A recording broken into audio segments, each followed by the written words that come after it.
wabarakatuh. Selamat pagi buat anak-anak ibu sekalian. Selamat menjalankan ibadah puasa. Sebelum memulai materi ibu, mari kita bersama-sama mengucapkan basmalah. Bismillahirrahmanirrahim. Materi kita pagi ini adalah riya dan namimah. Ada yang tahu apa itu riya dan namimah? Baiklah, akan ibu jelaskan. Riya merupakan memperlihatkan sekaligus memperbagus suatu amal ibadah dengan tujuan agar diperhatikan dan mendapat pujian dari orang lain. Sedangkan namimah atau adu domba merupakan salah satu perbuatan yang sering dilakukan oleh manusia. Adu domba sendiri merupakan salah satu kegiatan yang dilarang oleh Islam karena bisa membuat perpecahan dalam hubungan manusia. Ciri-ciri orang yang mempunyai sifat riya. Yang pertama, melakukan sesuatu hanya jika ada imbalannya. Bila tidak ada, dia tidak melakukannya. Ciri yang kedua adalah rajin melakukan sesuatu cuman karena ingin dipuji oleh orang lain. Ciri yang ketiga, selalu menunjukkan kalau dia adalah yang paling hebat atau paling mampu. Dan ciri yang terakhir adalah beramal gak didasari niat yang tulus, hanya ikut-ikutan orang lain atau ketika dilihat orang lain. Nah, ini merupakan ciri orang yang mempunyai sifat riya. Riya kini sudah merajalela, meskipun dari setiap orang memiliki kadar yang berbeda. Tetap saja tujuannya adalah sama-sama ingin mendapat pujian dari manusia dan tidak ikhlas. Sadar gak sih kalau selfie itu sudah kayak latah?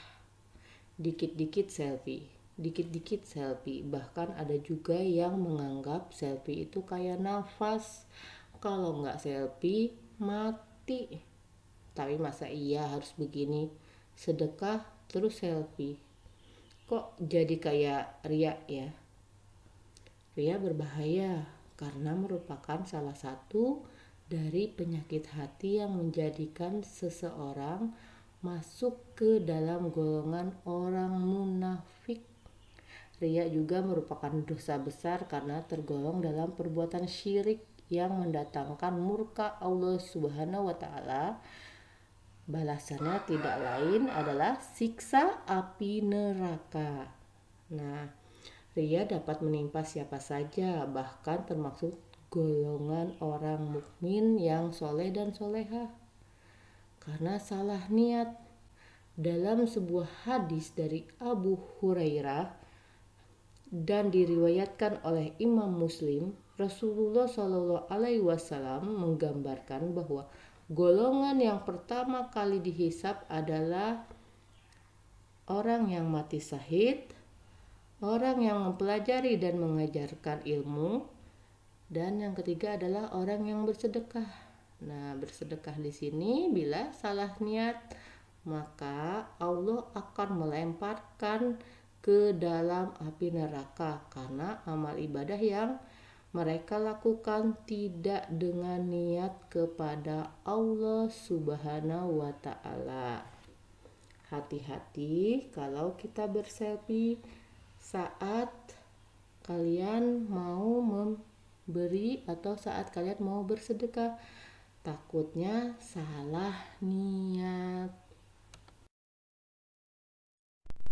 Namimah diterjemahkan dengan adu domba dalam bahasa Indonesia, akan tetapi maknanya lebih luas dari sekadar adu domba. Pengertian namimah sebagaimana dijelaskan Nabi Shallallahu Alaihi Wasallam dalam hadis berikut dari Abdullah bin Mas'ud, sesungguhnya Muhammad berkata, maukah kuberitahukan kepada kalian apa itu al-adhu? Itulah namimah, perbuatan menyebarkan berita untuk merusak hubungan di antara sesama manusia. Imam An-Nabawi menjelaskan bahwa namimah bertujuan merusak hubungan manusia. Beliau berkata, namimah adalah menyampaikan perkataan seseorang kepada orang lain dengan tujuan merusak hubungan antar mereka.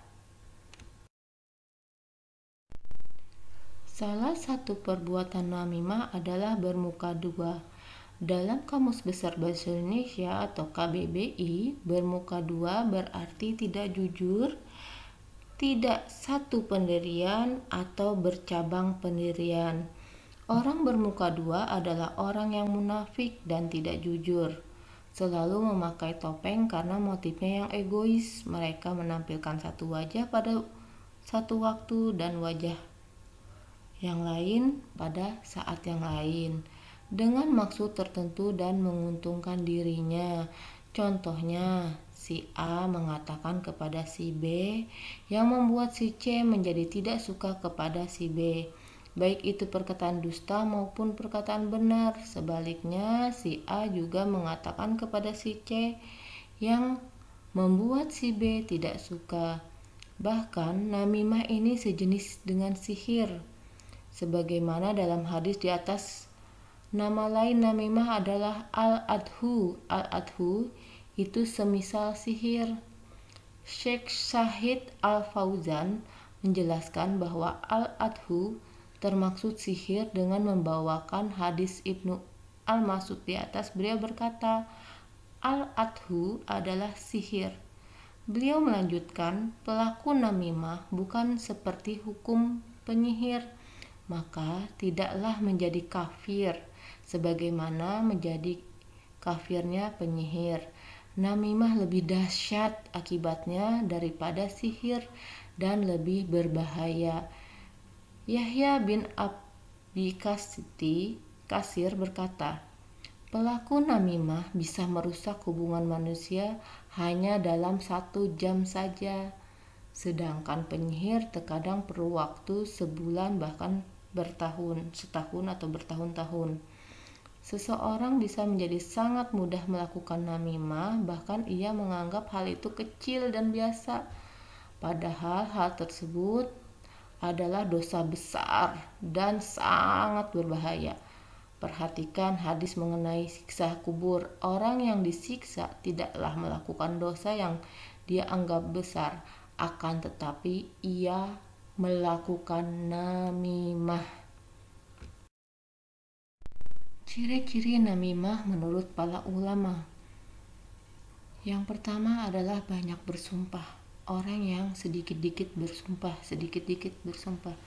Dia dengan dirinya saja dia tidak percaya, apalagi kepada Allah. Yang kedua adalah suka menjatuhkan orang lain dengan tujuan kepentingan dirinya sendiri. Orang seperti ini tidak cocok untuk dijadikan teman.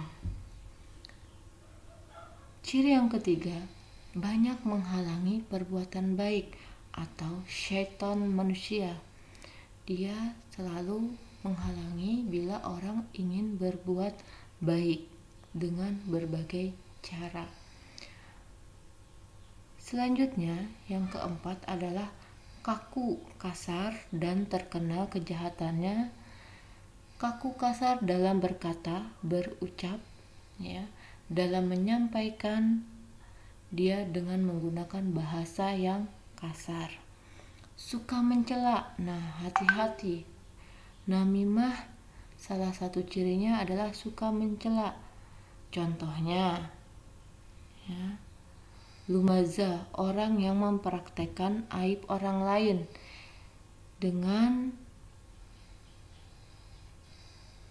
kekurangan orang lain. Contoh, orang cadel dipraktekannya, orang pincang dipraktekannya dan diolok-olok. Seperti ini termaksud ciri namimah. Kita sering melakukan hal tercela ini dengan tujuan bercanda, tapi hati-hati, ini termasuk ke dalam namimah. Ciri selanjutnya adalah suka menguping pembicaraan orang lain untuk tujuan mengadu domba. nguping di sini adalah mendengarkan pembicaraan orang lain. Itu beberapa ciri-ciri namimah menurut para ulama.